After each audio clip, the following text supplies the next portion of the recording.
Welcome to the Own It Powercast, the place to be when you get serious about making big changes and accelerating growth in your life and in your relationships. Finally create the life you've always wanted, living life on your own terms. Learn how to take your fear and turn it into powerful choices that will create sustained change. Now your host, Mary Baker.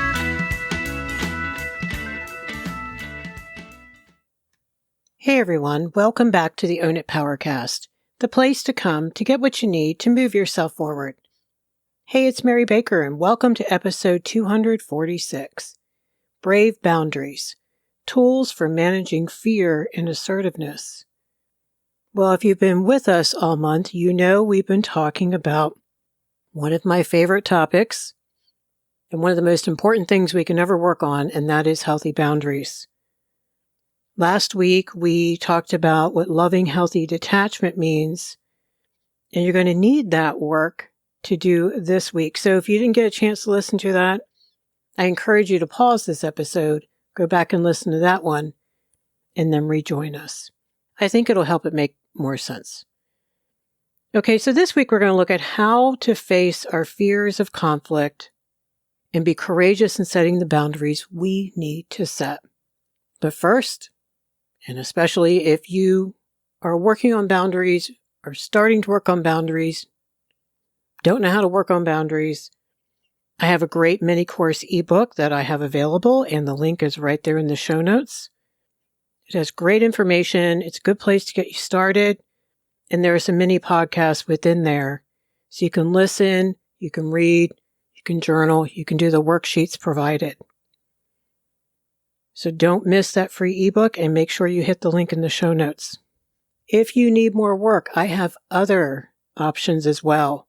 I have a 3-part masterclass on looking at how you lost your voice and what are some things we need to start working on to get our voice back. And that pulls material from my signature course, Finding Your Voice. That's an immersive 12-module online experience where it's self-paced learning, but there's also this great group coaching component where you have other people to support you along the way and some one-on-one coaching as well from me. All that information is in the show notes, and if you have any questions, please reach out. I'm right here. All right, let's get into it. So this isn't the first time we've talked about boundaries and our fears around setting them. If you've been listening to the episodes, if you've been joining me on the Facebook Lives on Wednesday evenings, you know I talk about it a lot. That's intentional. Because one thing I know is that when we're trying to change literally how we operate in our relationships, we need to talk about the how and the why over and over, I think, until we can really let it sink in and see the healthier behaviors as desirable ones, and to be able to contrast all that with unhealthy ways of coping. So let's look at some common fears that we experience when it comes to conflict and saying no. Now, I may not get to all of them. You may have different ones, and that's fine. What I just want you to think about is why these things make sense, why the fears make sense, and why, like touching a hot stove once, not twice, your brain is going to protect you from being hurt or from something bad happening. Even the perception of something bad happening. The first one is fear of rejection. So a lot of us fear that if we say no or express a conflicting opinion, we're going to be rejected or disliked by others. And this fear can really stem from a desire for acceptance and belonging and really not feeling that. Maybe growing up in your family, not feeling that in your friend group, in your cohort at work, whatever the groups might be. Fear of disappointing others. There's often a fear of letting other people down or not meeting their expectations. This can be especially strong when saying no involves turning down requests or invitations, because then we take responsibility for their feelings, like they really want us to be there, which is why detachment in the last episode is so important to get our heads around and our hearts involved in so that we understand that we're not responsible for their feelings. What about the fear of conflict itself? Conflict can be really uncomfortable and anxiety-inducing for a lot of people. The fear of confrontation, arguments, or disagreements can lead to avoidance of conflict altogether, especially if we don't have great templates of that happening, maybe being uncomfortable, but going okay, and actually drawing people closer. There's a fear, like I mentioned a moment ago, of hurting other people's feelings. We often worry about causing emotional pain or discomfort to other people by saying no. This can make it really difficult for us to assert our boundaries, express our differing opinions, ask for what we need, those kinds of things. Well, here's one. Fear of being seen as selfish. This is a really common fear that asserting your needs or desires is going to be perceived as selfish or inconsiderate. This can really lead to a reluctance to prioritize yourself. So think about that one for a moment. Has that held you back? Fear of losing relationships. The ultimate fear is abandonment, like we talk about here all the time. Saying no or standing up for yourself can sometimes lead to a fear of losing that relationship or causing a rift in friendships or family dynamics, and you're not sure if you can be okay with that, if it's just going to be a mess going forward, if you can handle the loss. That's why most people don't set boundaries with difficult people until they have other people to grab onto. Fear of being judged. Sometimes we fear being judged or criticized for our opinions, for our choices, and or our boundaries. So this is fear of an external judgment, but it's a big one. And it's a hard one to push aside because it can really become a significant barrier to asserting ourselves. Remember, it's the self-concept not being able to handle the incoming, because the incoming is a threat to the actual self-concept. Sit with that one for a minute, and it starts to make sense. If you do that, you're not going to be okay. That's the fear. Fear of failure. Sometimes we fear that saying no or engaging in conflict resolution can really lead to failure or some bad outcomes. And like I alluded to a moment ago, it's also the fear that we can't handle the situation effectively, that they're not going to handle things effectively, which is why it really matters who's on the other side of you. And we'll get to that later in the episode. Fear of not being liked. Here comes the ego. Related to our fear of rejection, there's often a fear of not being liked or approved of by other people. If you assert your boundaries or if you disagree with them, which is a boundary thing too. It's asserting where you end and they begin. The next one can range on a continuum from benign anxiety to trauma and everything in between. Fear of unpredictable reactions. The uncertainty of how others are going to react to your boundaries or to conflicting opinions can create anxiety and or terror. Fear of unpredictable or negative reactions can make it really challenging to speak up. And that could be reactions anywhere from someone shutting down, someone being defensive, someone getting nasty and gaslighting you, to even worse, threatening and or following through on said threats, being aggressive, being abusive, being physically abusive, creating havoc in your life. There's a whole range of things that could happen or that you fear is going to happen. These fears are common, they make sense, and they often stem from a desire that we have for harmony, acceptance, and positive relationships. But we have to learn to navigate these fears and assert our boundaries if we want better self-confidence, healthier relationships in the end, and a stronger sense of self-worth. And I think trust in your relationships. People don't think about that enough. They say, oh, my brother or my partner is really easygoing. Yeah, but do you trust them? If they don't have a no, you can't. Because they're not being honest.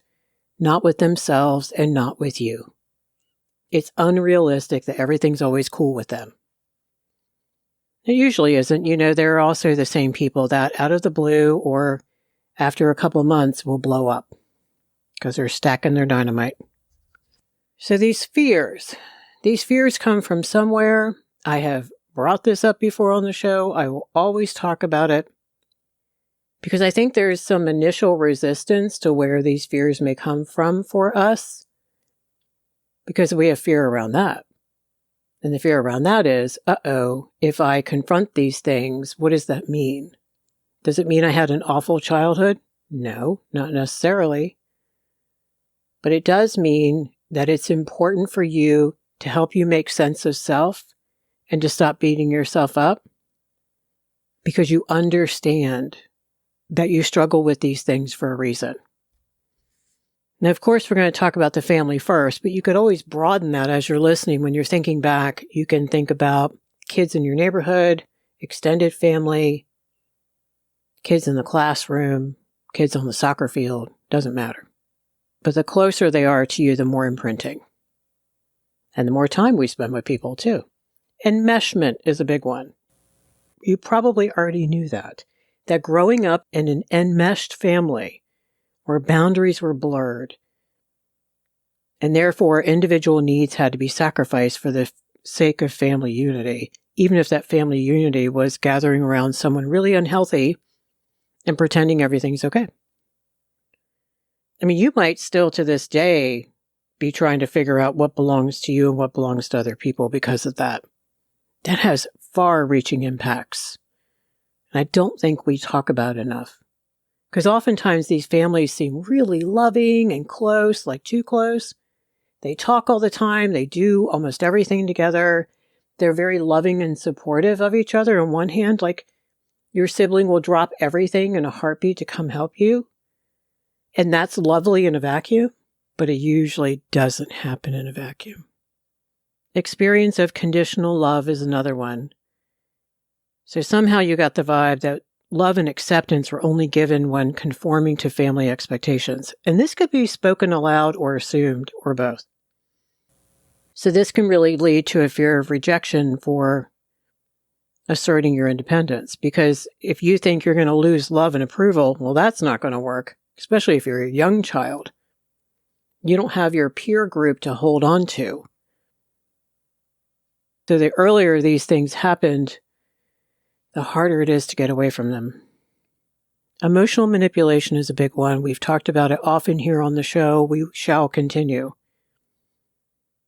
Any guilt tripping, any manipulation, any gaslighting, anything.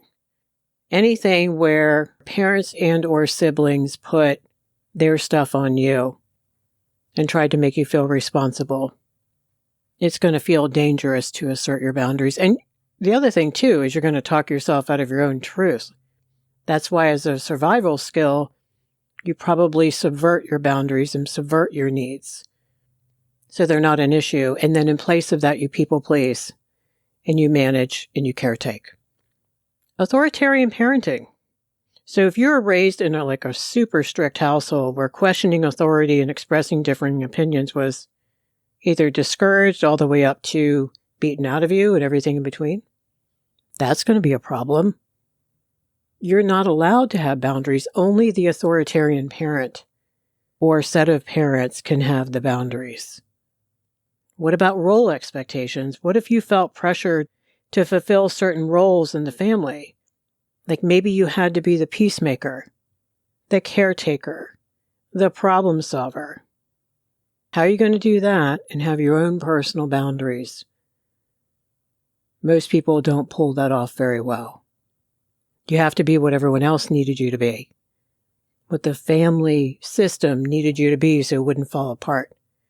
You had to keep dad from hitting mom from going off on your sister, that kind of thing. Lack of emotional expression, and I don't think we get into this one enough.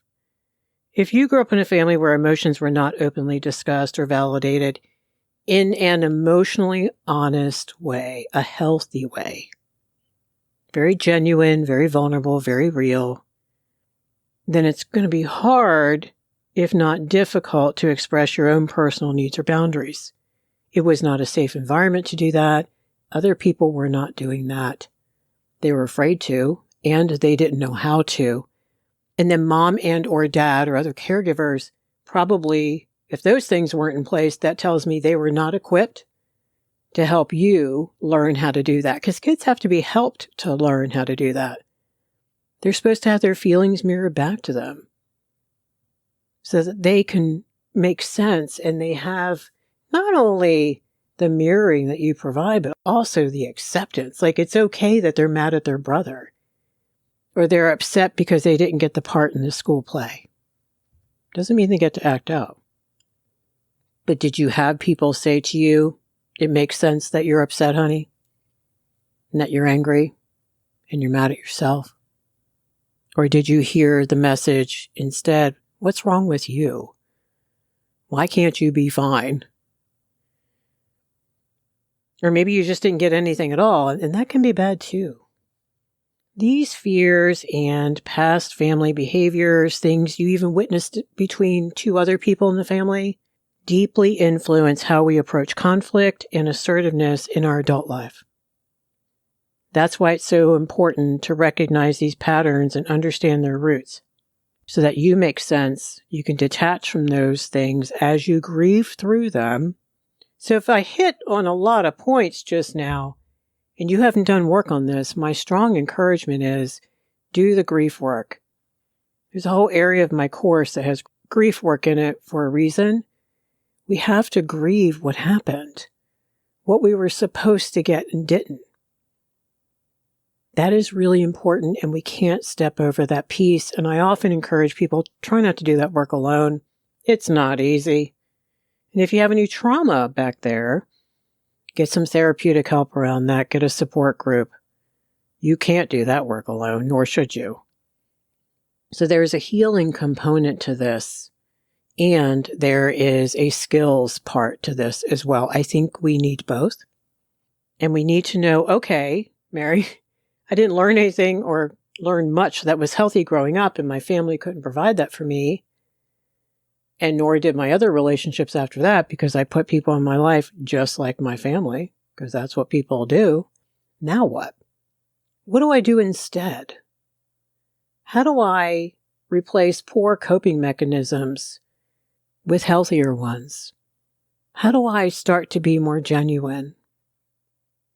Well, first, you want to do a lot of self-reflection and awareness, just noticing you're not ready to change anything yet. That's too scary. But you have to get in touch with your own needs, your values, and your boundaries. And that's why I put all those sections in the course. I want you to reflect on past experiences that you think have really shaped your fears and discomfort around setting boundaries. You could have actual experiences or just the fear of, based on how people were back then, what happened. Then, as we often talk about, start small. Start where you are. Begin by setting small, clear boundaries in low-pressure situations where there's not going to be a lot of conflict. This could be like saying no to an invite you're not interested in to someone you know who can probably hear no and not give you a bunch of shit about it. Maybe setting up a time limit for a conversation.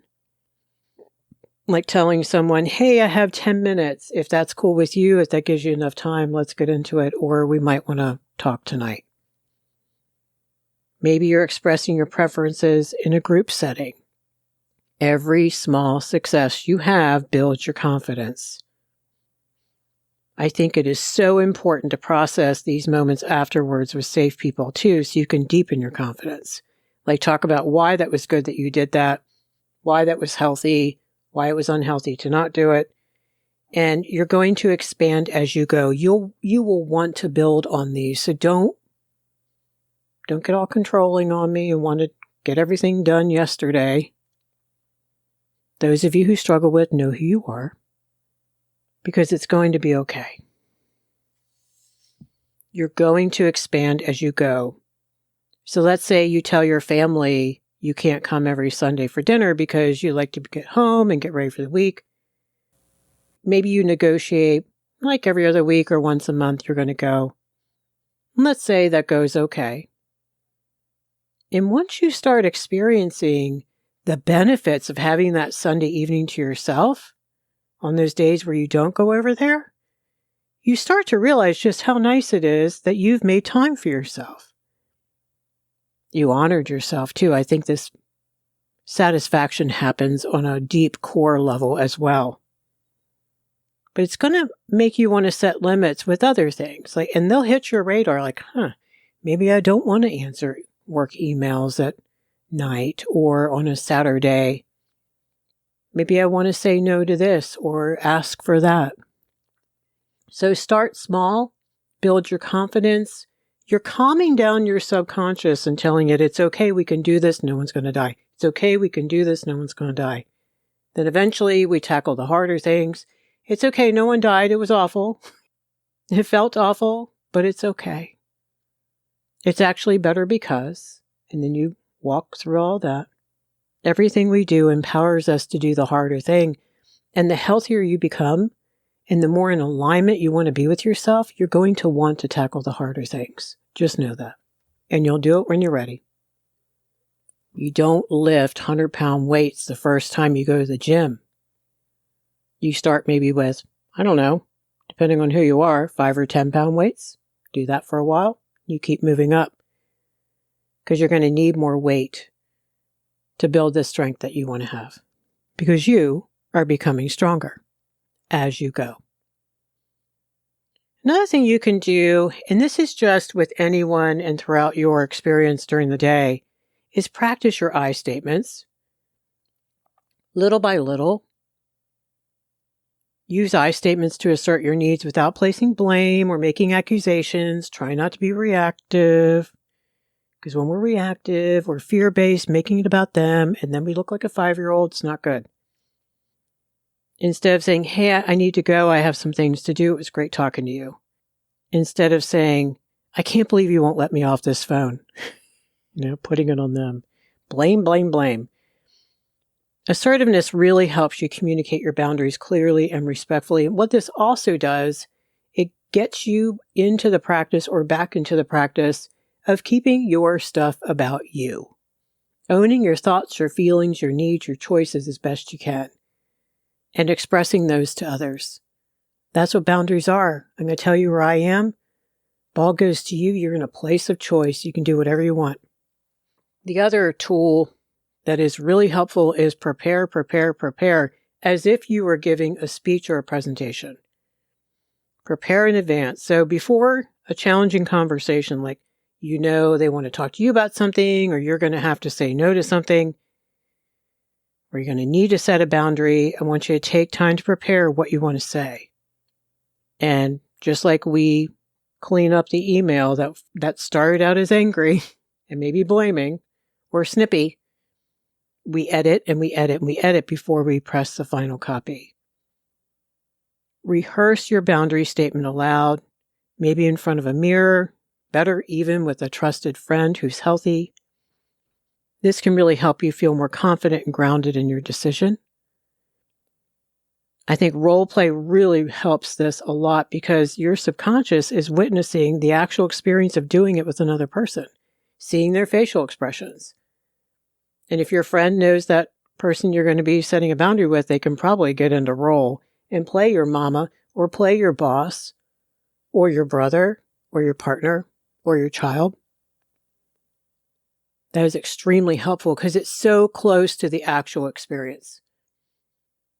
Like when we do role plays, when I teach assertiveness training, the other person playing your mom is not going to go easy on you. So that way you know what it feels like to actually say no, feel the anxiety, and do it anyway. Another thing that can be really helpful is visualization. Visualizing the positive outcomes, not the negative ones. This is important. The positive outcomes of setting this boundary. Like picture yourself feeling empowered, feeling respected, feeling at peace with your decision. You get that Sunday evening to yourself. It's going to be fabulous. This visualization, I think, can really help shift your mindset from fear to confidence. I talk about all the time how your brain needs a why. You need a why to be convinced. Maybe. You might be convinced. But you're not going to be convinced if you don't hear a why this is a good idea kind of why. Why is it healthier for me to stay home, you say, then go to that dinner on Sunday, be irritable, withdrawn perhaps, snippy, reactive, whatever. You're not going to the family dinner and showing up because you want to be there. How is that fair to other people? How is that fair to yourself? It's dishonest and it's uncomfortable. And even if you don't say a word, they know, they can feel it, you can feel it. It doesn't feel good. So get clear with your why and visualize instead, when you do go to that family dinner, it's great because you're not going every week. So you can actually look forward to it and enjoy the time with your family. And you also, it's important, look forward to the time where you don't have to go over there and you have time to get things done and have a quiet Sunday evening. So try to visualize how that's going to feel and visualize the positive. Don't visualize what could go wrong. That's not helpful. That's telling your brain, oh, we can't do that. Another big piece is set the consequences and stick to them. Easier said than done, but important. Clearly communicate the consequences of crossing your boundaries. And you know this if you've been listening to this podcast. We have to get clear with ourselves first. And we don't give out ultimatums that we are not prepared to follow through on. That's what's important. And we need to be specific and not vague. We don't say things, I'm not going to talk to you again, or unless we really mean that. We have to be specific.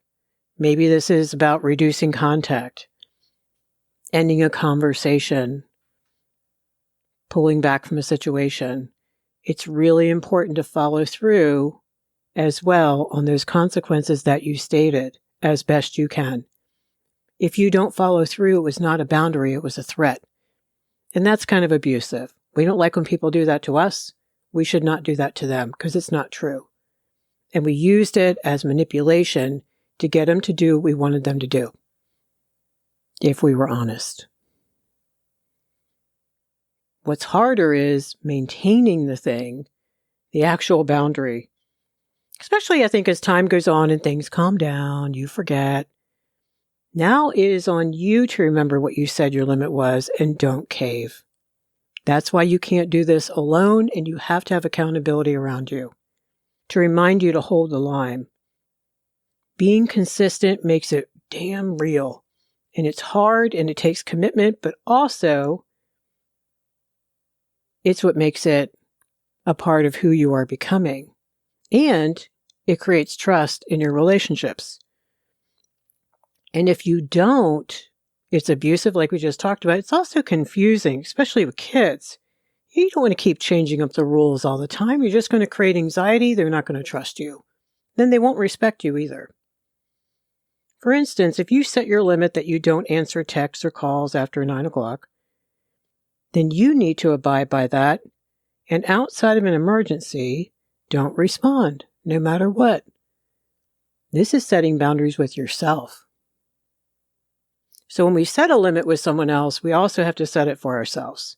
We need to be ready to follow through on that, no matter what. And the more you do it, the more it becomes your normal. But when you first start doing this work, you're going to have to talk to people, and they're going to have to talk you down off the ledge. It's okay. It's okay that you didn't answer her call last night. It was not a big deal. She wasn't bleeding. It was not an emergency. She could have called you earlier in the day. She chose not to. You can deal with it next day.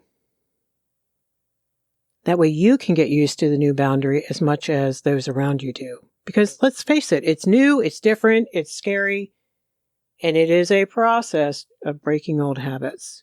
And the old habit might have been, of course you would pick up the phone because someone called you or texted you. These days you think about whether you want to answer that message or not, or answer the call. We need support when we're doing this work.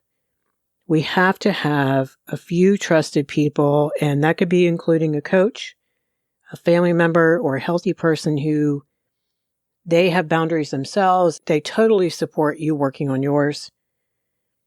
You need someone to validate your feelings and offer guidance and remind you it's okay and why you're doing this. Be very gentle with yourself through this process, please.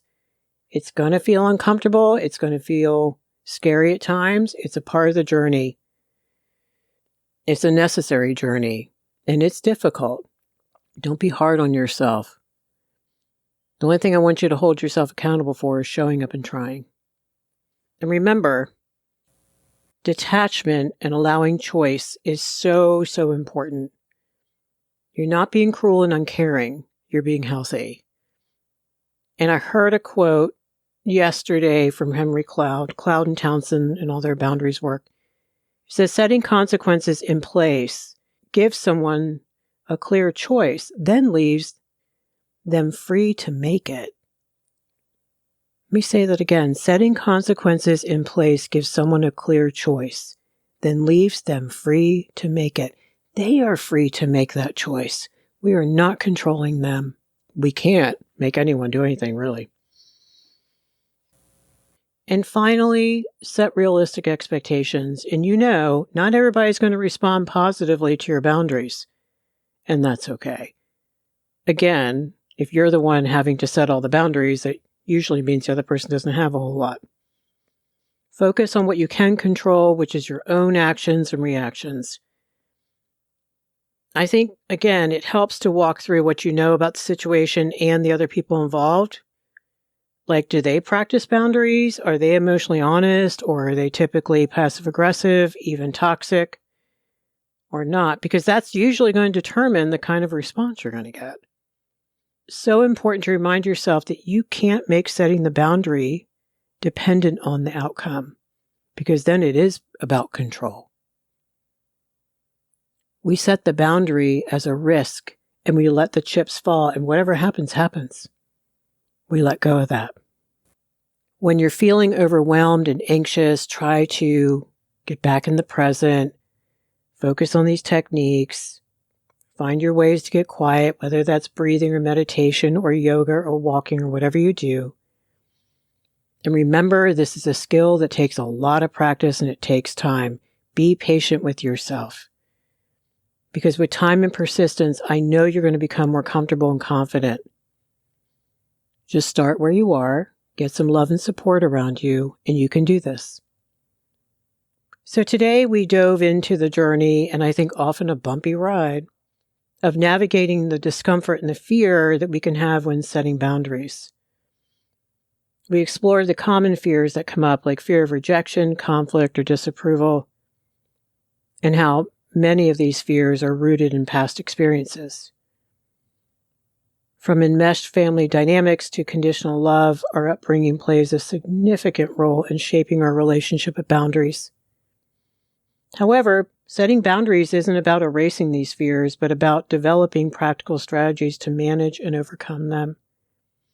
We talked about the steps you can take to empower yourself in asserting your needs and being authentic and real. So no matter where you are on the journey of boundary work, keep going, keep doing what you're doing. It gets healthier and it gets better. Thank you so much for hanging out with me today. I hope this was helpful. If it was new, great. Welcome aboard. If it was a refresher, welcome back. It's easy to fall off the horse. We just have to get back on.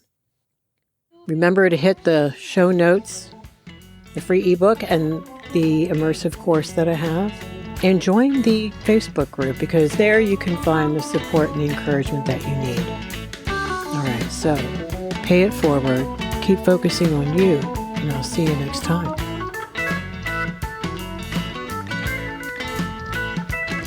We hope you took away some useful insights and tools you can begin using right away. If you did, please leave a positive review and share on your social media. Because could you imagine if everyone in your life really got it together? Remember, own it now, so you can really own it later.